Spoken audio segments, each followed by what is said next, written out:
an opportunity to see it later.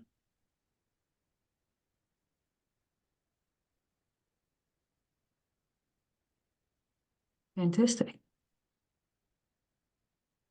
So I hope we can see this. Is that correct, Jared? Can you see this? Yeah. Okay, fantastic. So today we would like, Robbie, Brooke and myself would like to talk about race nutrition. And as both Robbie and Brooke made really aware, Māori Cup is around the corner. So that would be the key topic of this conversation. And we will try to, as Jared said, I will give a little bit of technical background, and then Robbie and Brooke will talk about their experiences, and hopefully there's some time at the end for some questions. You can write questions in the chat during the conversation, and then Jared will be assuring that the right questions are asked at the right time. So in a way, what you guys are doing is almost harder than what Brooke and Robbie will be doing during their pinnacle events. The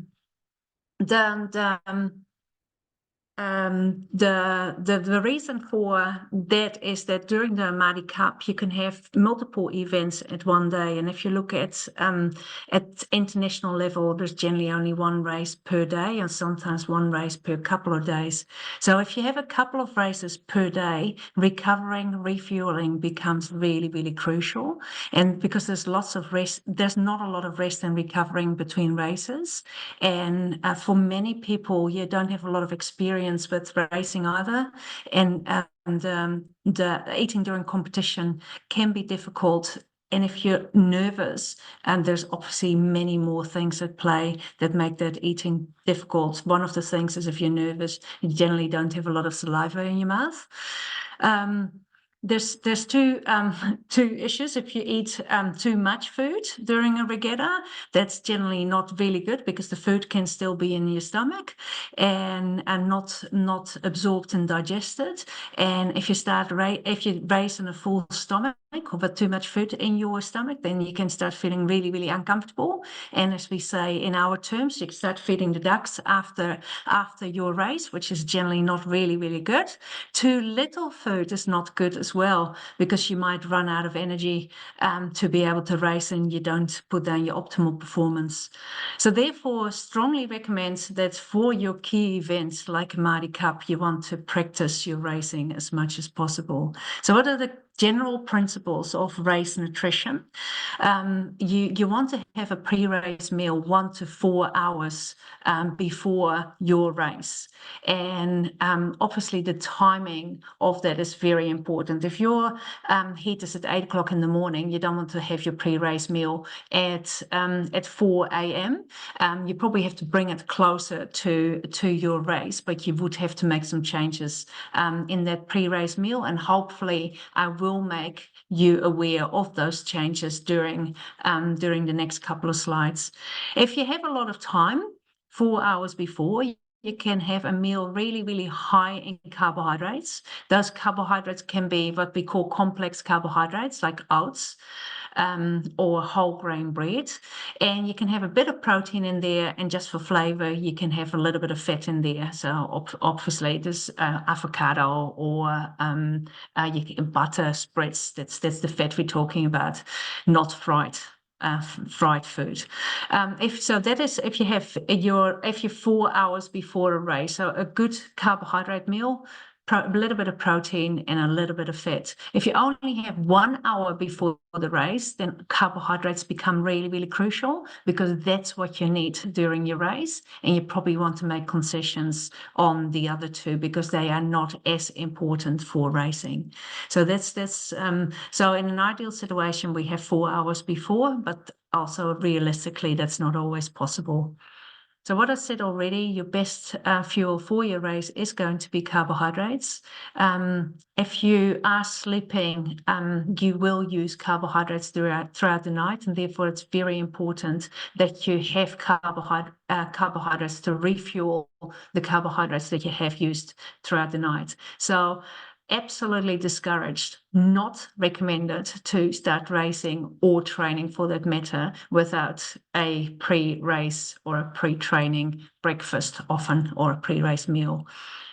So, on the right, you see examples of pre-race meals, and it doesn't have to be really, really difficult. It can be just a piece of toast, a glass of juice, and then we have different weights. So the bigger you are as an athlete, so we have a 95 kg, the more you need to eat. I got Robbie and Brooke online. So first Robbie, because I know he's ready to go. So maybe he can tell us a little bit about his pre-race meal. And how he's nailing that. So we normally have our pre-race meal 3 hours before. I feel like seeing that previous slide with the different options for 1, 2, 3, or 4 hours before is new to me. So I feel like I'm learning something there as well, Christel. Good. But yeah, it's for us, we generally try and aim for 3 hours. So even if we are racing at 8 a.m. or something, we'll wake up at 5 a.m. to have breakfast. And it also depends on the time of the day that we're racing. So if it's early in the morning, it'll be what I normally have for breakfast. So at the moment, it's oats with blueberries. If it's later in the day, it might be I have eggs and avocado on toast. So it a little bit depends on that, but I kind of want to keep it as similar to what I would have on a normal day. When we go overseas and race, sometimes we don't have everything the same available that we'd have at home. So a couple of options are taking what we have here overseas with us, or I guess being a little bit flexible, but I guess being at Māori Cup, be prepared that you might not have what you'd normally have at home. So be aware of the options that you are going to have on race day. And then, yeah, I'd plan basically whatever you'd have around that time of the day normally, whether it's breakfast or lunch or whatever's kind of 3 hours before your first race. Obviously, if it's a later race, you still have breakfast and then morning tea and then lunch, but lunch would be your 3 hour meal, and then probably not have too much other than a banana 90 minutes or so before the race after that 3 hour meal. You got a really, really good point there, Robbie. You talked about preparation and asking what would be available because you're out of your normal environment. And I think that's a really, really key message, because you don't want to trial, you want to trial what you're going to practice. So really good point. And for a Māori Cup, there's generally lovely appearances in there that are doing the cooking, and I'm pretty sure you can talk with them and ask them. It's normally pretty good. Yeah. Brooke, what's your experiences there? Yeah, exactly the same as Robbie. All I would add to that is, and Robbie just mentioned it as well, like sometimes you have your 3 hour meal and you might get hungry within that 3 hours before you race. So yeah, it's definitely okay to have a banana or a muesli bar sort of up to that. Yeah, like Robbie said, 90 minutes, an hour before your race. And then I guess simple carbs as well, the closer you get to racing. You'd maybe agree, Christel? Like if you just need a little something like a little banana or lolly as you go, but the closer you get to racing, the harder the food's going to be to digest. Just staying away from the complex carbs. Yeah, that's a really, really good point. And I will get to that in the next slide. Just want to clarify, because some people might have a little bit of boredom eating going on, and I know there's a lot of food available at Māori Cup. If you talk a couple of lollies, are you talking a bag of lollies or just 3, 4? Yeah, just 3 or 4. I think it's quite good to clarify that we only need a little bit of carbohydrates. So thank you for that. And so that's the next slide. So the getting balance, and that's what Brooke already pointed out. The next 2 slides already what Brooke pointed out. So some races start early in the morning, and it's balanced. It's really important to get adequate sleep, appropriate fueling, and a comfortable gut. I know, Robbie, that we and I have been definitely doing that. During many of your pinnacle events, we really, really push it for you guys to have your pre-race meal 3 to 4 hours before. But we're talking to reasonably young growing body. So I think we can make some compromises there, and leave the pushing the 3 to 4 hours for the Olympics. At least we got something up on our sleeve there, and prioritize sleep. So if they can handle food in their stomach a little bit earlier, please don't compromise sleep. And if you don't, then please do what Robbie is saying, wake up earlier. You can wake up earlier, and I know you two probably have done that as well. Wake up earlier, have your pre-race meal, and then go back to bed again. Is that correct? Have you done that? I normally stay up when I probably wouldn't get up too much before 5 a.m. But yeah, I'd normally stay up from then. I wake up about then anyway. Yeah. Okay, cool. And then if you really, really struggle to keep your food, you really, really can't eat, and you don't have enough practice as Brooke and Robbie, you can try to have a liquid breakfast. So the liquid type of breakfast that we do recommend is not all supplements, because I mean, if we talk about supplements, there's a risk of contaminated supplements, and that can lead to a positive drug test, and people can get tested on Māori Cup. So Sustagen Sport is a liquid breakfast that you can eat. You can also make the good old smoothie, or you can have an up and go there. The other thing you can do, if you have a high fiber diet, and Brooke already pointed that out, it can cause a lot of stomach discomfort. So the food doesn't get emptied out of your stomach too quickly, and it takes longer to digest. So if you're struggling to consume the food required, I strongly recommend to bring the fiber content down. So change your whole grain breads, grain flakes, rolled oats, muesli, rye breads for low fiber, white breads, cornflakes, and rice bubbles. I did get a question about the good old pink buns, and I had a whole slide designated for it. So, Brooke or Robbie, can you tell me some of your experiences about pink buns? I haven't prepped this one, so hopefully get the right answers. It's pink buns, especially at that Māori Cup and when you're at high school. I would say that, I mean, they can be a good like post-race thing, but they don't really fill you up too much. So you don't want to just eat pink buns. But if you have a quick turnaround between races, or getting something in soon after a race, it can be a good option. Is that the right answer? Absolutely the right answer. That's the answer I gave. Thank you, Robbie. I did put enough education in. So the thing is, and as Robbie pointed out, variation as well. We don't have good food. We don't have bad food. Every food has a place in a normal balanced diet. And if we really want to bring the fiber down because we want to have food either digested better or quickly absorbed after racing, then pink buns have a place.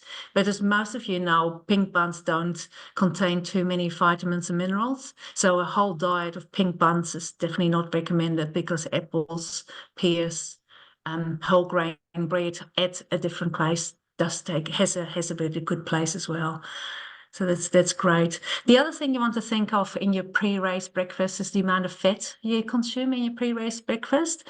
If you have too much fat and too much protein, especially if it's really, really close to race time, the food sits in your gut and doesn't really get digested well. So by the time your race starts, you want your food to be digested and absorbed. Robbie talked about eggs, but I don't think he talked about deep fried eggs and sausages. So really make sure that you get that balance right there. So change your bacon, sausages, pastries for something that is a little bit more easily absorbed. Would you agree with that, Robbie? Is that how I interpreted what you were saying? Yeah. So I poach my eggs. So it's just the kind of eggs on toast that I have. Yeah. And with avocado, but that's something that I would have sort of no closer than 3 hours to a race. Yeah, that's good. And then Brooke, I know that you obviously choose different protein sources. So would you like to say something around that? I zoned out for a second. Pardon? I agree with what you said. Okay, good. That's So that's the fat content. So to summarize, if you have a pre-race meal, you've got a window of opportunity between 1 to 4 hours to consume your pre-race meal. If you want to consume the ideal pre-race meal, like both Robbie and Brooke, that was a combination of your names. That was funny.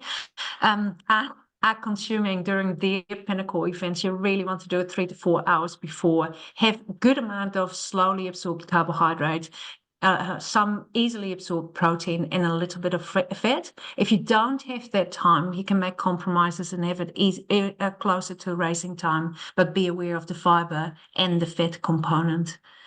So I'm sure both you, Robbie and Brooke, and this is a lovely photo of Robbie during his Māori Cup. So Robbie, you get the floor here. I'll talk about your experiences and some things that went really, really well in your younger years, and something that you would like to share, but don't want others to experience.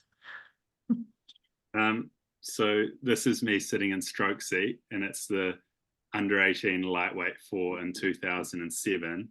So this was 17 years ago. So trying to remember my Māori Cup experiences, I have to really go back a long way. But one thing I do want to say is I'm glad that there isn't lightweight rowing at the Māori Cup anymore, because back then I didn't have a lot of knowledge in nutrition, certainly not what I know now. And what I know now is mostly thanks to Christel's education over my years of being in the team. But I didn't know what I was doing to get down to lightweight, and in hindsight I did everything wrong.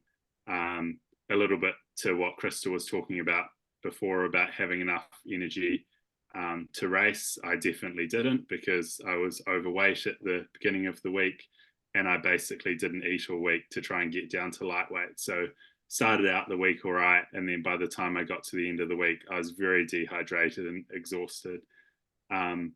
And then I think the lightweight 4 was on the first day of finals. I woke up in the morning, I had the under 18 quad. I didn't eat before that because I had to be at weight for the lightweight 4. Didn't go as well as I would have liked. Ended up getting a bronze medal in the lightweight 4. And then the next day I had my single, and because I was so dehydrated, then I think I overhydrated because I hadn't been eating or drinking all week. So then went too much the other way. And then that didn't help my single either, as well as having no energy. So I guess I wish I knew what I knew now about nutrition before then, and probably wouldn't have tried to do lightweight. But I guess that's what we're trying to pass on to everyone in this presentation, is give you all some knowledge so you can make good choices around your racing and food choices and timings. One thing that I do now is I use the Notes app on my phone, and on a race day, I'll put everything down that I need to do, like my race time, my on-water time, if I'm doing a warm-up on the erg or something before that. And then I'll put in my meal timings around that. And particularly at regattas where, like at nationals or some summer regattas, we have 2 to 3 races in a day. So that becomes quite important, and particularly the times between races, to kind of like choose or decide what to eat in between races, and then you have the right foods or whatever appropriate foods ready. You know the day before what you're going to eat, what time, so there's no surprises, I guess. And with I guess your coaches, like, they'll probably give you on water times and race times, but they likely have a lot of crews at Māori Cup as well. So it's probably important to be responsible for your own meal timings and knowing what you're going to eat and when. So that's why I find using that Notes app is really helpful. That is very good, Robbie. Thank you for sharing that. I think the key things for me that stand out again is preparation. Like knowing what's going to happen. Obviously, you're recording a lot, which I strongly recommend, but not just your racing and your prepping, but also when you're fueling and when you're eating, and perhaps also inquiring what's available there. So thank you for sharing that. The other good thing can be to do a trip to the supermarket the night before. So I don't know, the parents probably have certain foods available in the tent, but in case they don't, or they don't have what you would normally go to, I always have bananas, up and goes, and some of those natural confectionery lollies in my bag on race day, because they're good for, I guess, before racing, as we're talking about, and then also post racing, which I'm sure we'll talk about as well. Yeah, in a minute. So that's good. That's really good. Brooke, do you have anything to add, or shall we go to the next one? I can add a little bit to what Robbie said. Yes. I think, yeah, that's amazing. One of the things that I guess I found that I did well at Māori was that I had good access to snacks. Like I had the nuts wallies, the muesli bars, and the up and goes. But I think the thing that let me down is that I'd have my couple of races a day, and I'd have those bits and bobs before and after training, racing. But I probably wouldn't have a decent recovery meal until I got home and it was dinner time, which I think is way too late in the day. So do we actually get to that, Chris, around timing for? We do, but I think it's really good to mention already. We will reiterate that again. That's I guess just for me personally, that was probably the part that let me down, because when you're fueling on these simple sugars all day, it tends to leave your stomach feeling yuck. Your energy levels actually dip, and without having that sort of good recovery meal, your recovery is wasted and you can't really back it up the next day. I'd add to that as well, like if I have races where there's 3 races in a day and they're quite close together, I really feel it, because you are kind of fueling on simple sugars, and I kind of feel a bit sick or like get a sore stomach at the end of it. So if you do have a decent gap between some of your races, like Brooke said, it's important to get a decent meal in there. Don't just rely on the simple sugars the whole day. And I would like you to reiterate this message many times during the next bit of the presentation. Absolutely love it. Having some good food, good quality food in there as well. So that really leads us to the next one, and that is on the right, Brooke doing being and participating at the Māori Cup. But that post-race recovery, as both Brooke and Robbie were talking about, the easiest way to remember is to remember the 3 R's. So if we just purely talk about recovery, is just keep hold of those 3 R's. The first R is for rehydrate. So Robbie already touched about fluids and being dehydrated during one of his experiences. Then it's also important to replenish your glycogen stores with carbohydrates, as both Robbie and Brooke indicated. You can do that with simple sugars, so lollies, but it's also crucial to put some other foods in there, like carbohydrates that are slower absorbed, like sandwiches or pasta or rice. We'll come back to other options later. And then it's really crucial that the third R, repair your tissues with protein. If you have a really, really quick turnaround, the first 2 R's are always prioritized above the third R. So it's more important to get your carbohydrates and your fluids right while you're racing, and then we can think about your protein and your repair of tissues post-race. If you have a Māori Cup lasting, how long is it? 7 days? Is it 7 days, Brooke, Lucy, Robbie?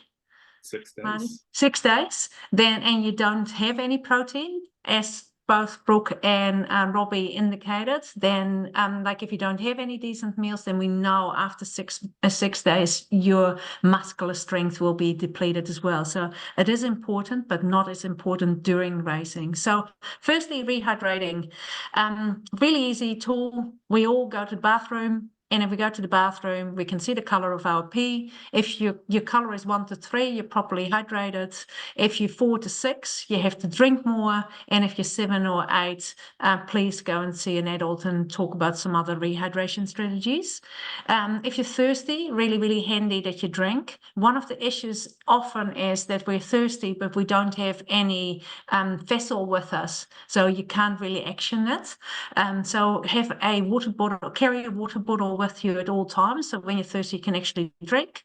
See, and Robbie is drinking. We're talking about hydration. And And Making me then thirsty. and then another way you can do, and that's more something, weigh yourself before and after and see actually your fluid losses. I know we have done those practice exercises with and with both of you, Robbie and Brooke. And Brooke, obviously, in Tokyo, we checked her hydration consistently. But I know Robbie's sweat rates are really, really high. So you might want to talk to that for a sec. What you do to keep on hydrated. I think if it is really hot, and you can weigh yourself, that's one way to see. I guess it's probably more relevant for training where you're doing a big long training session, and say if you lose, I sometimes lose, I think 3 or 4 kgs of sweat during a training session, then that's how much you need to drink plus some to rehydrate afterwards. So yeah, just being aware of that. I think I spoke as well earlier about how I then like when I was at Māori, I was dehydrated because I was trying to get to lightweight, and then I overhydrated. So you don't want to overhydrate as well, and be aware of races coming up. But when you can, always have a drink bottle on you, and even if you're just sipping away throughout the day, it's super important. Any tips? Because the overhydration is quite. I mean, we have obviously different groups of types of people, but some people are more tending towards overhydration. What were your learnings from there to assure that you keep that at bay? Having electrolytes, for me, if I just have water, it tends to go straight through me. So, Powerade or something, or mixing that up with water, so you're just not having straight water all the time.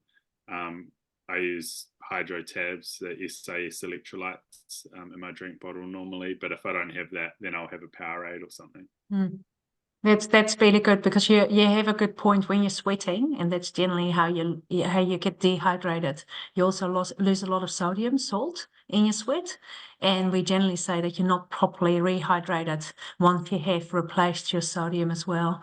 You can do that, as Robbie said, with electrolytes. Please use those, as I said here, like the third-party tested products, because we don't want any contamination with vitamin substances. SAS, as Robbie indicated, is third-party tested as well.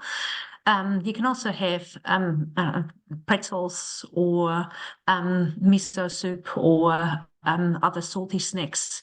Use the salt shaker freely. Could be another way. What about your experiences, say in Tokyo, Brooke? Was pretty hot when you were there. Yeah, I mean, it was ridiculously hot, and we were lucky to have Christel there, checking our pee every day. So you knew, and it was actually quite surprising, even on days sort of where I thought I'd been good and had drunk enough. There were like a few days where I probably hadn't kept up well enough with my hydration, and I bet most of you rowers now have your Frank Green bottles, I guess. Don't just look at them. Make sure you're sipping on them all day, and drinking to your thirst. You have a really good point there, Brooke. Like, once the key with hydration is that you keep on being what we call euhydrated, properly hydrated. The moment you're dehydrated, you start playing catch up. So that's but keeping aware what Robbie said as well. Don't try to overhydrate, and don't try to like if you can't put any more water in, that's it. That's really, so please don't do that. So what's ways of for rehydration? If you have cool fluids, you generally tend to drink more of it. You have to practice it during training. One of the things with rowing is that obviously you need your hands on your skull, so there's only certain moments that you can rehydrate during your rowing training. That's why it's even more important that you start your race properly hydrated. I strongly recommend it not to take your hands off your sculls and oars during a race. That's generally not too good. But you can have other fluids, but Robbie said sports hydrates, diluted juice. If you have juice 50-50, just the same uptake as as an isotonic sports hydrate. So isotonic means that it's the same concentration as your blood, so therefore it's absorbed really well, which normally you can have some flavored milk post racings, smoothies, plant-based milks, kombucha. I mean, it's not limited to, I just have written some here. And then what we discussed as well, the sodium-rich food, crackers, miso, soy sauce, pretzels, Marmite. And that was probably one of the benefits in Japan, wasn't it, Brooke, that there's a lot of foods in the Japanese cuisine that actually contain quite a lot of salt, which was divine and nice. So that was the first rehydrated fluids, and then we have that replenish your muscle glycogen. So because glycogen, obviously, you need for racing, it's the main fuel you use during your rowing race, and you have to, as both Robbie and Brooke said several times now, have to consume your carbohydrate immediately post racing. You got a window of 30 minutes to consume carbohydrates, and the carbohydrates you consume during that time are generally really, really quickly absorbed. If you have really, really quick turnarounds, you probably mainly rely on those quickly absorbed carbohydrates. But if there is a bigger turnaround, so a 1 hour turnaround, quickly absorbed carbohydrates, if you have a 2 to 3 hour turnaround, 2 to 3 hour turnaround, you rely on carbohydrates that are slower absorbed. You add a bit of protein and a little bit of fat for flavor as well. And that's what both Brooke and Robbie were referring to. Try to eat some decent meals in the form of a sandwich, in the form of pasta during your race day.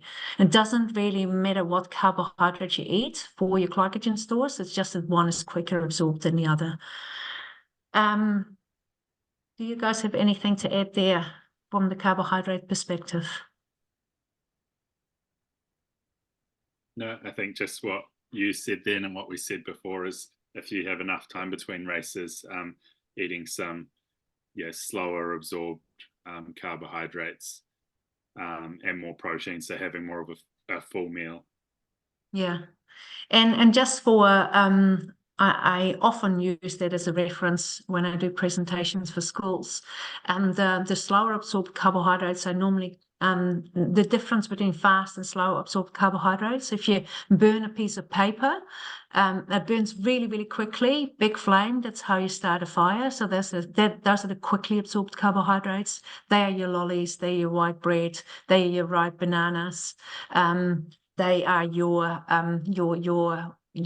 pink buns. And then the slower carbohydrates, they give you they burn like coal, doesn't give you an intense flame, but keep the fire going for a long time. And you want to rely on those carbohydrates because I think Robbie said that earlier, they keep you full for longer, and you do want that slow released, sustained carbohydrate glycogen release. That's I also see here you should always aim for real food fluid options first instead of relying on food supplements. You guys, I've already referred to water-bend substances before. You guys have anything to add from that perspective around supplements?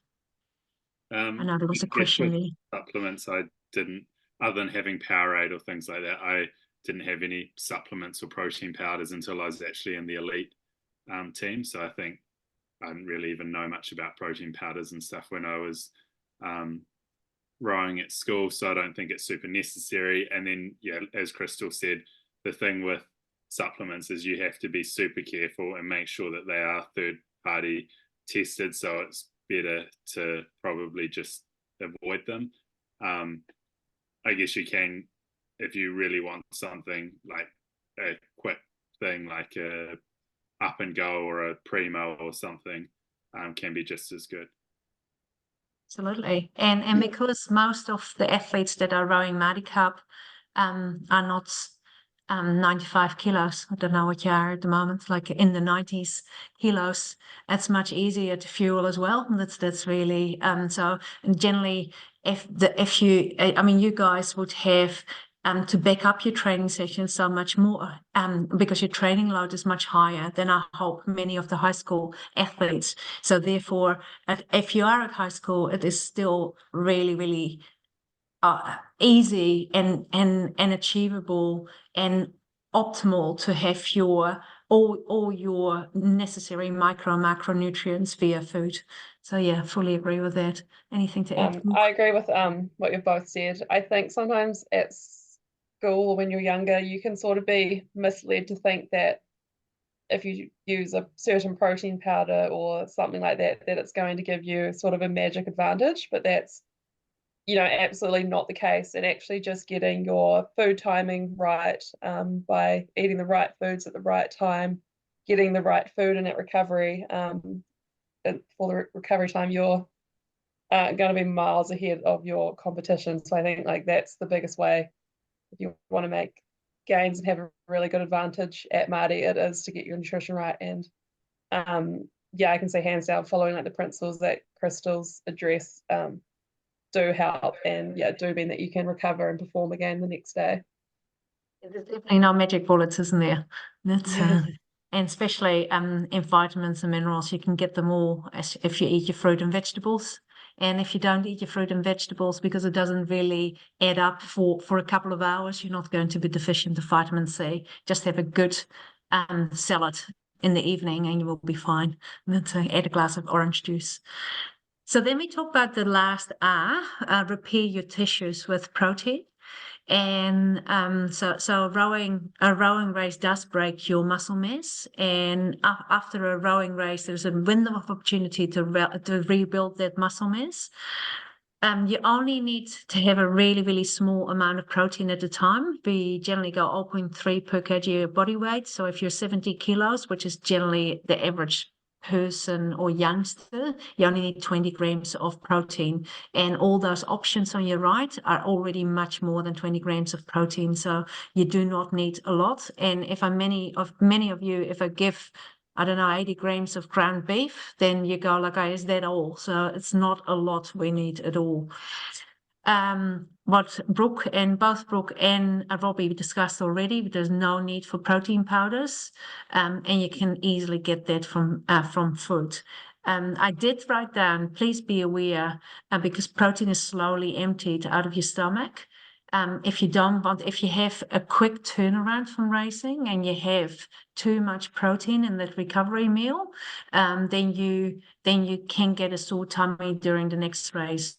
So when there's more than 1 hour between a race, please add protein, add a decent meal. When there is less than 1 hour during a race, just rely on carbohydrate protein. And before I go to Brooke's experience, or Jared can send this one. This is one we made for All Sport many, many years ago. And it gives you an indication of what the options could be. It's not limited to, it just should jog your memory and give you some ideas. So if you have less than 30 minutes between races, which I truly hope that you don't, because I think it's a really quick turnaround time. But then I haven't been in a boat for a very long time. You can just rely on those really, really quickly absorbed carbohydrates. So we have diluted juice, some jet plains, and it was 3, not the whole packet. Powerade, as Robbie pointed out as well, we have a handful of dates.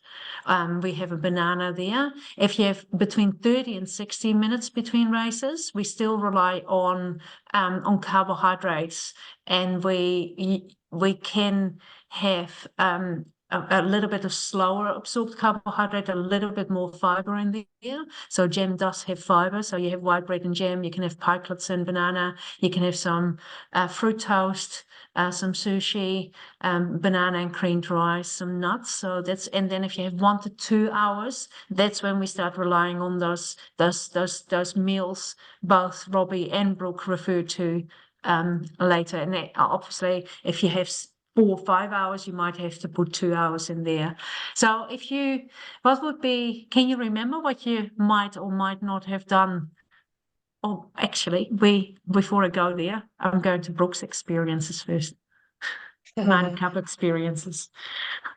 Yeah, I thought that's perfect timing to bring up my Māori Cup experience. So in my last 3 years of high school, I made the decision to be vegetarian. For me, I just didn't enjoy eating meat, so I decided not to eat it, and went reasonably well in my training. Eating at home, I had sort of enough access to good food and whatnot. But by the time it came around to Māori, it was quite obvious that I was missing protein from my diet, and throughout racing, like I wasn't recovering, and sort of being away from home too. Like maybe there's some vegetarians listening as well. The meals that were, I was lucky to have parents cook for me, but the meals that were made for me were just basically the carbs and veggies, and the protein was just left out. Like I didn't have any options for protein.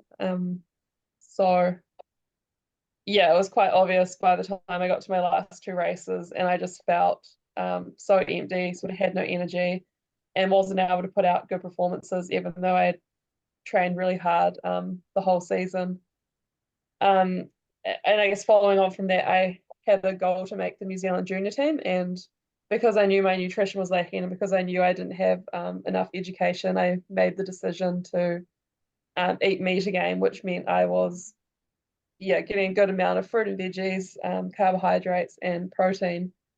And what Christel and I have done, which might help anyone else who finds themselves in this position, is we have written a book that for me would have been my Bible if I was to go back to being a high school rower. Like, this book has amazing learnings from myself, from Christel, Luca Jones, who's New Zealand canoe slalom athlete, Ruby Tui's added to it, Marcus Daniel, and we've just got an amazing array of like information, everything that's sort of been presented in this presentation, plus how to fuel for training, how to fuel just in your general life. And I think the cool thing about the book is that it is based on sort of plant-based or your vegetarian protein options, but all the key learnings and everything are relevant no matter which sort of protein choice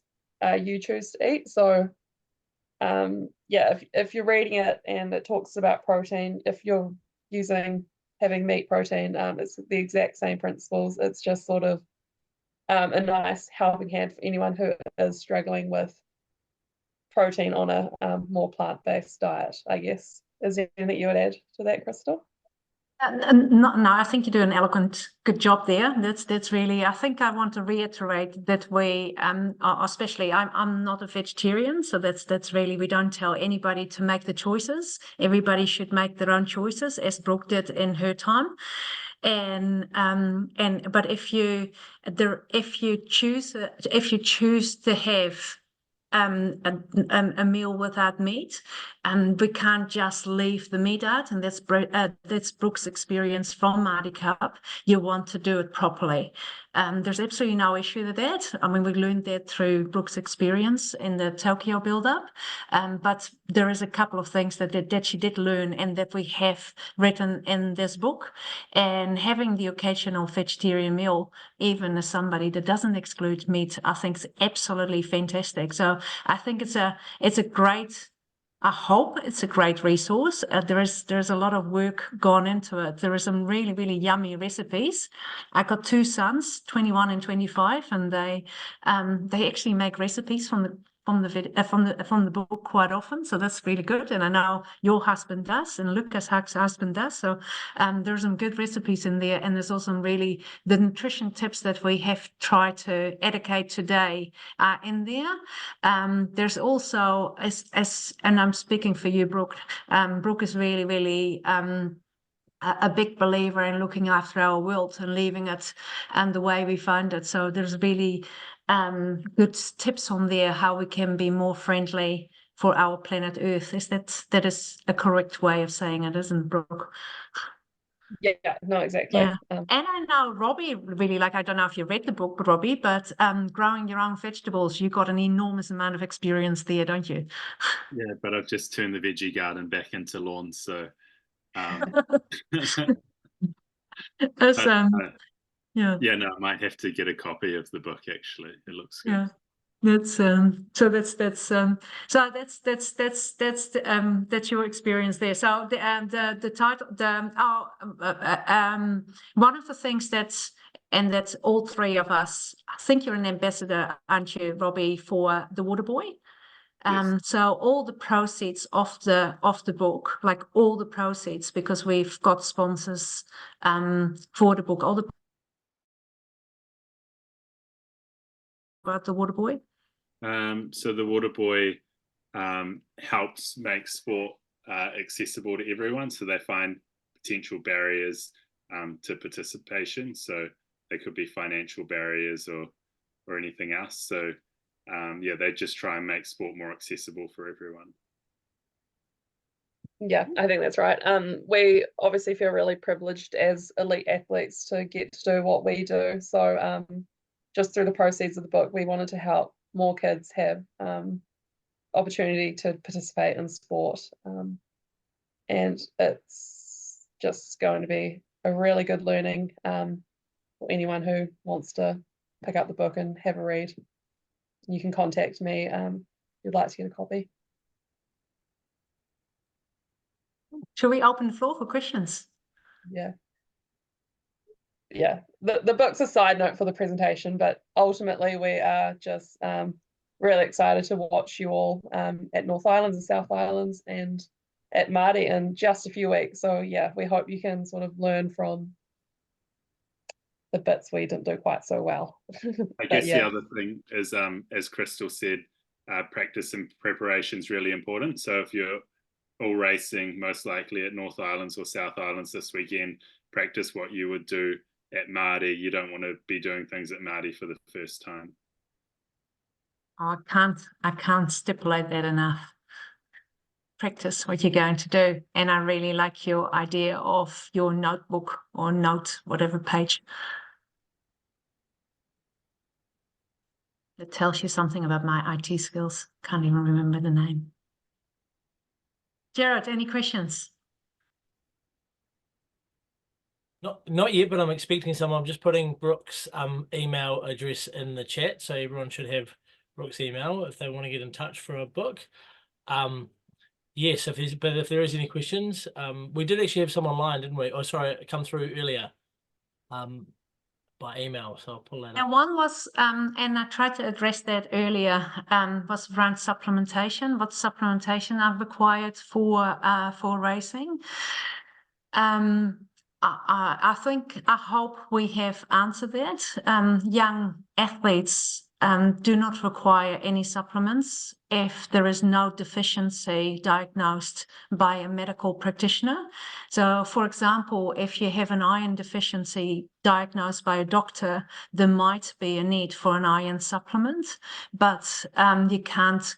I think you shouldn't think like, hey, I'm tired, I don't feel too well, I should buy some iron because I'm probably lacking iron. So there is absolutely no need. You can get all the vitamins and minerals you need from food, from the food in your diet.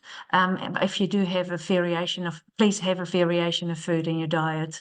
A big issue with supplements, hopefully we have pointed it out on several occasions, is the risk of water contaminated substances in your supplements. 25% of over-the-counter supplements in New Zealand can be contaminated with water-banned substances, and people do get tested by Drug Free Sport New Zealand during the Māori Cup. We don't want anyone getting banned from sport. No, 4 years out of sport is not a fun thing, is it? I got distracted before because the Otago Girls High School girls are at the house that I stayed in when I was down Twizel, and I hope Sarah's helping you girls with your nutrition. We should be in touch with her. So hi girls, and good luck for your racing. I love it. It's cool to see you all. Yes, Sarah's another nutrition superstar, isn't she? That's Any questions coming through, Jared? Surely there's some questions. Just waiting for everybody. Anybody put them in? We've got 5 more minutes. So if you've got any questions, even if there's no silly questions, and in fact, if you think there's something minor, it doesn't matter. We'll answer it, or at least the team will answer it. Because in the end, if it's in your head, it's probably in another 10 people's heads. So yeah, throw those questions out there. We are aware that it's harder to ask questions online than it is in a in a like in a normal setting. This whole online forum is always a little bit different. I've Well, got at one. least someone If wants to anything, know what. Yeah. I've got one. I want to Um, know whether Brooke and Robbie, you might have had. Did you notice an experience that when you went through school rowing, that how your quantities changed? Like, I don't know whether was it 50% more, was it 20% more, or 100% more? I'm wondering whether there's any difference between the two of you from when you didn't row to when you did. Do you remember back that far? Did you say quantities? Yeah, quantity. So did you change your portion sizes quite significantly between the rowing season and not? I just remember being really hungry when I started rowing. So yeah, I definitely think I started eating more. I wouldn't say my nutrition was great at school though. Like I wish I knew what I knew now back then. So hopefully this is what we're trying to teach everyone through this presentation. So I guess people have more understanding and tools available. And Brooke? I have a question. Oh, yep. Oh, sorry. Is there anything we need to, as like females, need to especially eat?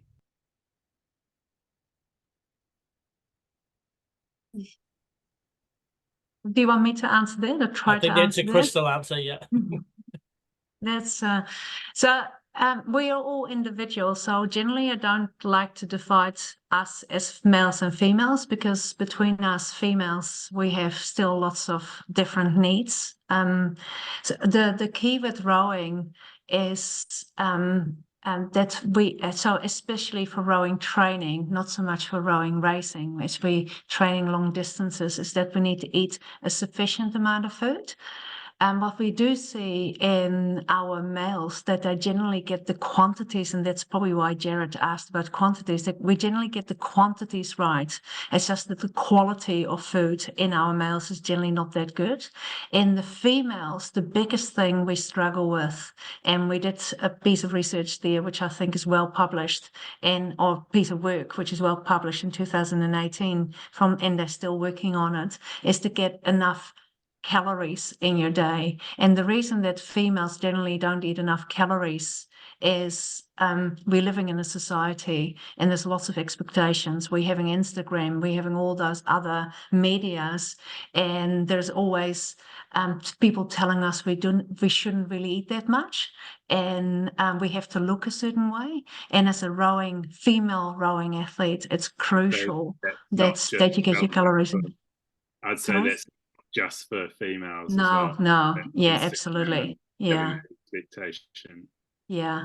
And then if you don't get your calories in, and for both males and females, but it's a really little bit easier to gauge, then your body stops working properly. And the first thing that stops working properly is your endocrine system, which means it's your hormonal system, and we stop menstruating. The boys don't have an easy gauge to look at that, but their hormones don't work as well. So if you ask me, like, hey, what do females need? Probably the same as males, but what females often don't do as well is eat according to the work they're doing. So that would be, and hopefully your body is working properly. You should eat sufficient amount of iron, and just a good balanced diet. Does that answer your question, Olivia? I reckon, just to reiterate and to put that in real simple terms, throughout my younger years of rowing, I was definitely scared if I ate too much, I was going to get fat. And this big working piece with Christel, like we analysed how many calories we were eating, literally just had to eat a little bit more, like piece of toast here and there. And I didn't get fat. I actually just got way stronger and way fitter. So I think, yeah, just putting the food in the right place around your training, and yeah, just food gives you energy. Food is fuel, so use it. Yeah. And then you have to look at your individual needs. Like we're not all the same, so I don't want to differ between males and females either. Sorry, Jared. Yeah, I was just going to say that from my summary of that research that you talked about, I've heard this a few times, and it is genuinely the athletes, the red S stuff, isn't it? It's the research, and athletes are stronger and better equipped when they've eaten enough, and it's hard to know when you've eaten enough unless you've tried it. So yeah, it's really getting that balance right. There's another question here just asking what types of food to eat in tapering. Is there anything specific? Perhaps yeah, maybe Robbie or Brooke would answer that I'd one. say just I guess don't overeat in that last part. So you kind of want to eat according to the amount of training you're doing. So when your training drops, and sometimes you're sitting around waiting for races on the days leading up to a regatta. So just make sure you don't eat too much out of boredom, or if you've got a buffet when you get to Māori, which often you do, you don't need to eat everything at the buffet. So just like we said earlier, just do everything that you would normally do. Have the same amount of food on your plate as you would at home when you get to a regatta, because yeah, you don't want to I guess overeat and kind of like lose performance because of that. Would you agree with that, Christel? Yeah, I'm remembering the words of one coach we both know, and he said, "I've seen too many people eating themselves out of a medal." That was at the London Olympic Games, and that's probably the issue. Like if you're training, there's so much time of your day taken off by training, and then you're racing to school, and then you might have another little training, and then you do some homework. So your days are so busy, and you do so much work, and you don't have time to eat. And then you come to racing, and there is so much time in the day. And then for you guys at the Olympic Games, the dining hall is amazing. And then for you guys at Māori, the food availability is fantastic. You don't even have to make your own sandwiches. So that's where those expressions come from. Please don't eat yourself out of a medal, and eat according to the work you're doing. You don't have to, you don't do as much as when you're training. So there's no need to have an extra topping for the race you're doing, because as far as I'm aware, the Māori Cup is similar to any other race. It's a 2K race.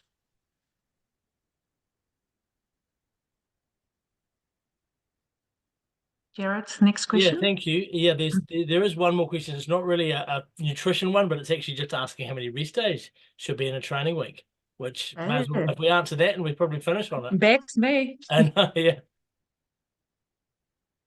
I guess it depends on your training program. Like we generally have one rest day a week, but I'm sure there's successful programs that have no rest days or more rest days. So I think it's just individual to each coach and program, and it's probably more to do with the amount you're doing in each session relative to the person who's doing it as well. I mean, it's easy to check in hindsight, isn't it? If growth and development is not stunted, then you know it's been sufficient. But that's looking backwards. Yeah. And it's always hard to determine. Very good. So if you know that you don't have the training adaptations required and you can't eat, then that's probably not the right thing. However, if you still have the training adaptations, it's generally the right way to go. Fake answer for a really difficult question. Agreed. All right. Well, hey, thank you very much, Christel, Robbie, and Brooke, for your amazing input tonight. It was really awesome. Yeah, for those of you that are really interested in the book, if you want to buy it, Brooke's email's in the chat, or you can email me direct. You should all have my email address, and I can forward that on. Again, thanks again for your input, guys. It was really great. I learned a lot, even though I've seen Christel present probably 20 times. So, yeah, it's always great to see more nutrition information. And thanks very much, everyone, for attending. If you do want a copy of this, we will have a copy of it online. You can ask me for the link tomorrow. Just send me a direct email, and I will send you the link. So, yeah, thanks very much, everyone, for coming, and good night to all. Thanks, Jared. Thanks, Christel. Bye. Thanks, Good luck for Robbie. Māori. Yeah, good Yeah, luck good for luck. Māori and North and South Islands. Have fun.